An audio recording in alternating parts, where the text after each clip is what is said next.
Hi friends! Pandya store அடுத்தது நடக்க போகுதுன்றத இந்த ஒரு வீடியோல ஒரு குட்டி ப்ரோமோ பார்க்கலாம் வாங்க.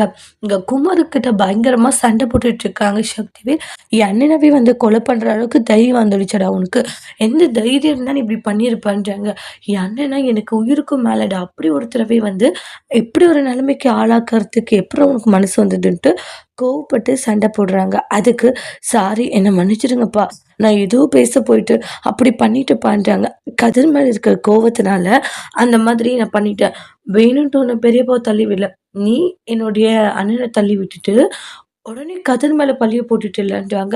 அது இல்லாத அன்னைக்கு ஹாஸ்பிட்டல் ரூம்குள்ள என்னவோ பண்ணிட்டு இருந்தேன்னு கேட்டதுக்கு, அந்த ஆக்ஸிஜன் மாஸ்க் எடுக்கிறதுக்காக வந்தியா சொல்லுடா அப்படின்னோனே, ஆமா பண்ணோனே அதுக்கும் போட்டு அடிக்கிறாங்க. நல்லா இப்படியே விட்டா சரியா வராதுன்னு அடிச்சுட்டு அப்படியே தள்ளி விடாம போய் கிணத்துல விழுந்துடுறாங்க குமாரு.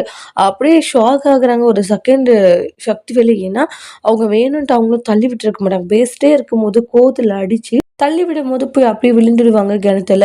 அதுக்கப்புறமா வந்து சக்திவேல் ஷாக் ஆகுறாங்க. குமாருன்ட்டு ஃபீல் பண்ணி கத்தி அழுதுட்டு இருக்காங்க. என்ன செய்றதுன்ட்டு சக்திவேலுக்கு ஒரு நிமிஷம் ஒண்ணும் புரியல. அங்க வேலை செய்றவங்க வராங்க. என்ன ஆச்சுன்னோனே, இது மாரி சண்டை போட்டு பையன தள்ளி விட்டேன் தெரியாதுன்னோனே ஷாக் ஆயிட்டு, "என்ன ஐயா சொல்லிட்டு இருக்கீங்க?" நாங்க வேலை செய்றவங்க சொல்றாங்க. ஆமான்னோனே, அங்க இருக்கிற எல்லாருமே வராங்க குமார காப்பாத்துறதுக்காக.